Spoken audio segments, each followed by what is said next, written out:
Okay, and here we are close to our third D&D session, and I don't know if you've been catching up, staying up to speed with the party, but we are getting ready to start into what? I'm not gonna bother keeping track of the sessions. I have a hard enough time remembering everything that happens. Anyway, uh, this episode, let's just call it failing forward. Knowing that the two groups are split up, I'm going to be using a method that just runs basically 4 rounds of initiative with one group and then switch over to the next. Each of the 2 members of the group will roll initiative and a d6 to determine the events. D6 system. I stole that from Dungeon Dudes. It works phenomenally. I highly recommend it. And how it works is each player rolls a d6. If they roll a 1, something bad happens. If they roll a 6, something good happens. However, a 6 does not cancel out a 1. It just means they get a mix of both. The more 1s that are rolled, the worse it gets. But either way, we start this session off with Athalia and Jeff standing at the edge of the cliff, having just watched some of these bullywogs go down with a massive snake. They dispatched one, but now they're standing there and they're trying to figure out, what do we do? They ultimately decide it's probably best to descend the cliff in the cover of night, and they have enough rope, so they tie off to a tree and they begin their descent. Athalia goes first, being the lightest. Remember, Jeff is playing a Warforged, and I have her make an athletics check. She rolls rather well and gets down the rope with no issues, down into the water at the bottom. Getting down to this moat at the bottom, as it were, she notices that she can't see or feel the bottom of the water, although she does feel a current, signaling that the water is flowing somewhere. It's pouring in from the land above, but the water is coming out somewhere, and so not wanting to just sit in open water, she opts to swim to shore. And since she's made it down the rope, it is now free for Jeff to come on down, but he rolls very poorly on his athletics and winds up sliding down the rope all the way to the water, hitting with a thunderous splash. He takes a bit of fall damage, but survives. And he is also able to make it to shore. Since they made their descent in the cover of night, they go ahead, they take a long rest in some foliage right off of the bank, and then with that round, they make it to the bank, and then with that set of rounds complete, I turn back over on starting the next day with Mycelia and Pickles. Mycelia and Pickles wake up, no long rest. They each have 1 hit point, and they are in a mud brick hut. It's got a thatched roof, and they're in a room of sorts. There's this crappy kind of wooden door that's been just hodgepodge together, and not exactly sure where they're at or what's going on. Mycelia decides to fly up and start breaking through the roof, while Pickles stands by the door just in case the noise attracts anyone.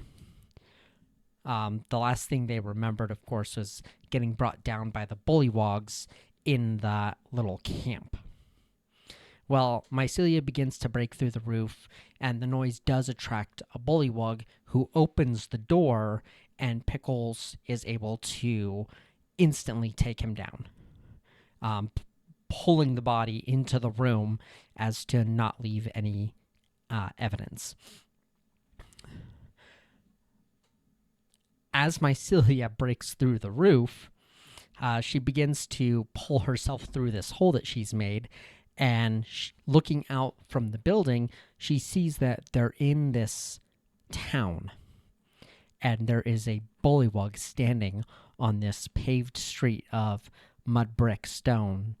And it is staring stupidly up at her. Just,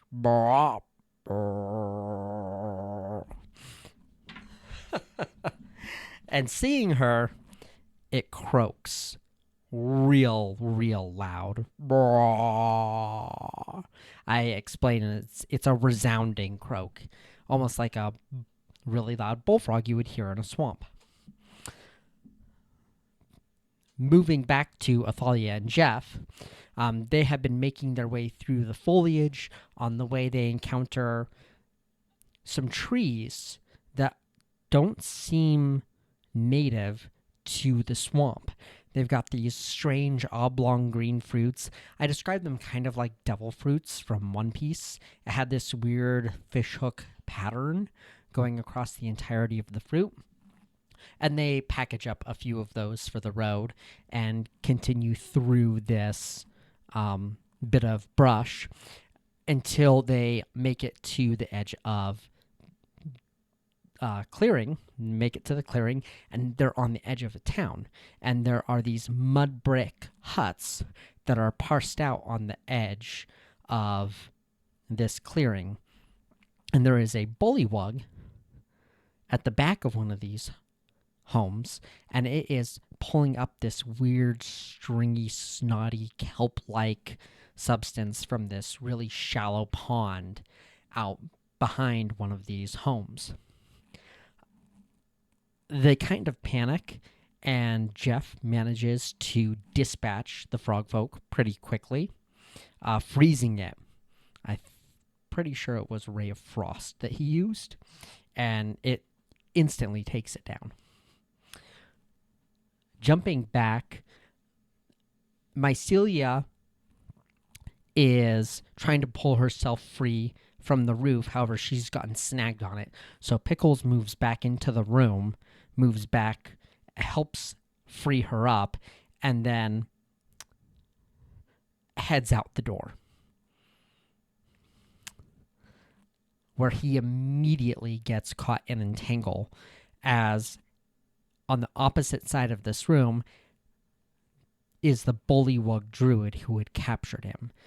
The druid had been enjoying breakfast, but seeing one of his warriors go down, he's been on edge, and seeing Pickles come through the door, instant entangle, Pickles gets wrapped up. Mycelia, on the other hand, is trying to converse with this bullywug that's out in the street, but not speaking bullywug. All she manages to do is perhaps offend it. It gets puffed up and goes before storming off.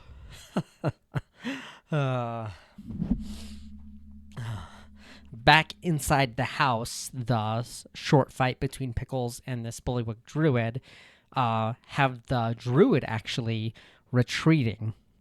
And the druid runs out through the front of the house. And Pickles comes back into the room, not wanting to proceed through the rest of the house, not knowing exactly what else could be there. And he decides to head through the roof. Mycelia flies back down and begins to help him out. With that 4 rounds concluded, I jump back to Athalia and Jeff, who are now at the back of this house on the outskirts of town. They have a frozen bullywug that Jeff, for whatever reason, decides to pick up and carry with him. And they begin making their way up the side of this house.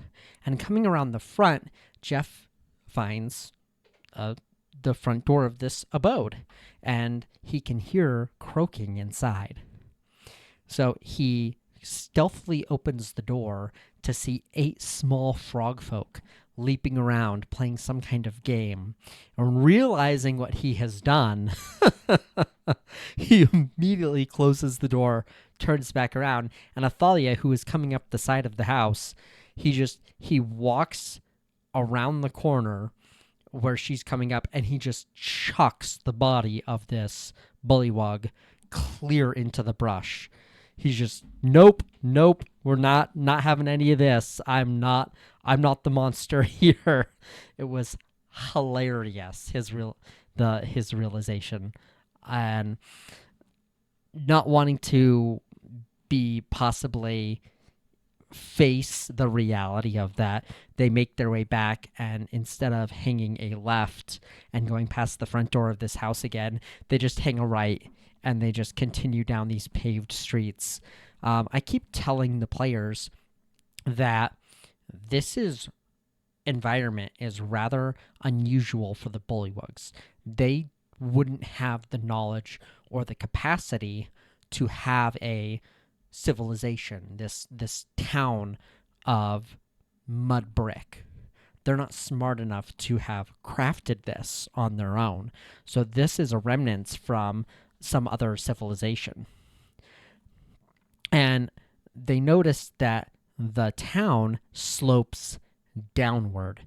So you had this huge moat after this cliff, and then you have an island set inside of it. And the island, after the foliage, begins to sink down towards the center, at which is the ziggurat, which they can see. And for whatever reason, all of the bricks that have been set for the road, they're all sloping and they're broken, as if the sloping happened after the streets were paved.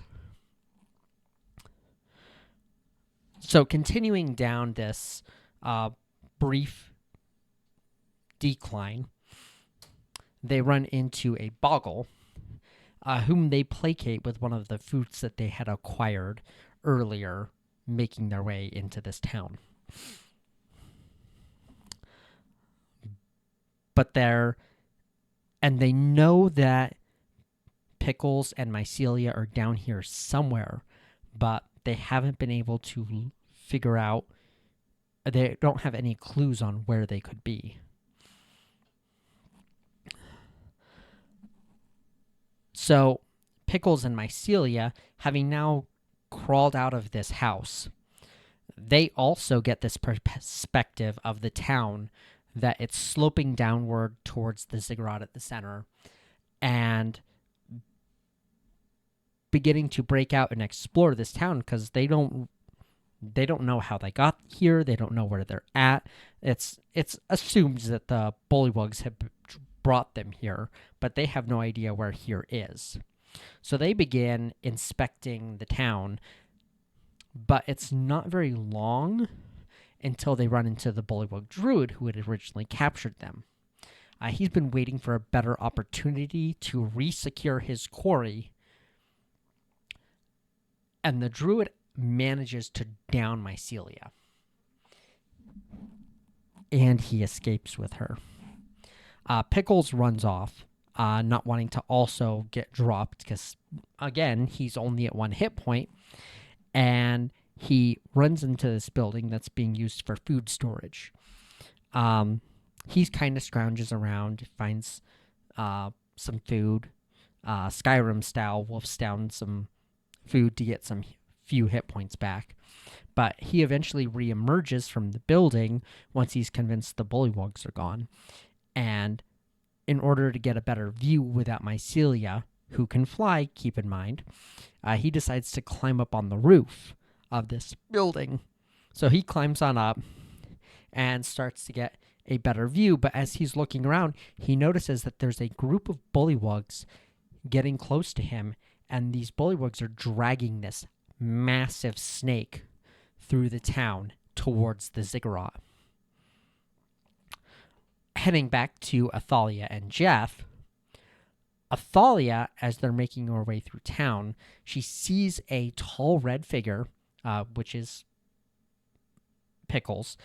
He's playing a tall, red-skinned human, and she sees him on a roof not too far away from them, probably 4 or 5 houses down to the north. They've been heading eastward in towards the ziggurat. So they start heading northward, but they eventually run into the group that's dragging the snake through the town. Geoff quickly uses... Did I say Geoff? Wow. Jeff quickly uses disguised self to make himself appear as a bullywug. And the interesting thing about this is that he receives instant praise from the other bullywugs, as though there's something special or something reverent about giant bullywugs. Plot hints that I'm dropping for future. Athalia is following behind him and gets kind of caught up in this, but she wanting to stay unnoticed and just kind of trailing the group so that she can make a move, because she sees that there is a druid close to these snake folks who's carrying mycelia.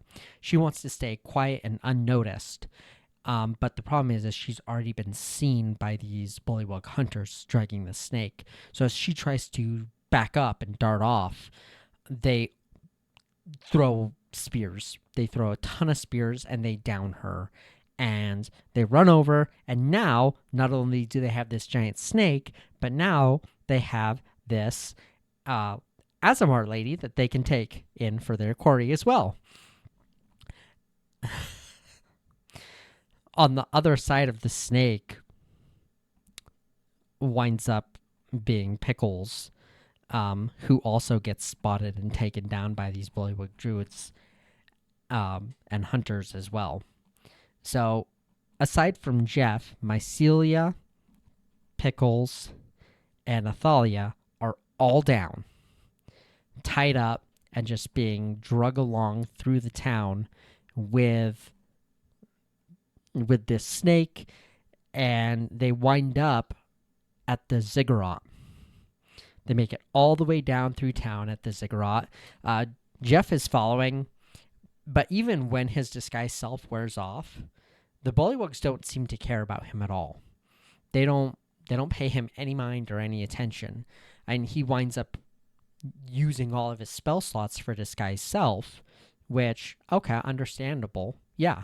But even when it wears off, even when they get to the ziggurat and he has no more spells remaining, they don't care. So now they are all at the ziggurat. Groups back together. Mission success, I guess. They're all back together. Mycelia, Athalia, and Pickles are all in a cage. And Jeff is just kind of left to wander around the ziggurat of his own volition. Within 3 hours, I explained earlier that they were rolling a d20 for initiative for their rounds and a d6 for their encounter. Within a 3-hour period, 4 people rolled 21s between the d20s and the d6. And this was after a notable number of ones had already been rolled. I think the first one of the night was Jeff attempting to go down the rope. I believe he rolled 1, and then there were a few more to follow, and then Athalia's player decided to start tracking the number of ones that were rolled. And so we didn't catch all of them, which... what a night. It definitely aptly failing forward, because while they did succeed in getting the group back together, this was not at all how they had planned to do it. Although, to be quite fair, I'm not exactly sure what their plan might have been. But anyway, that is our session recap. I hope you're enjoying this story. Let's see where it goes at the Frog Ziggurat. Thanks for joining me. Have a great day. Is it Thursday yet? Huh?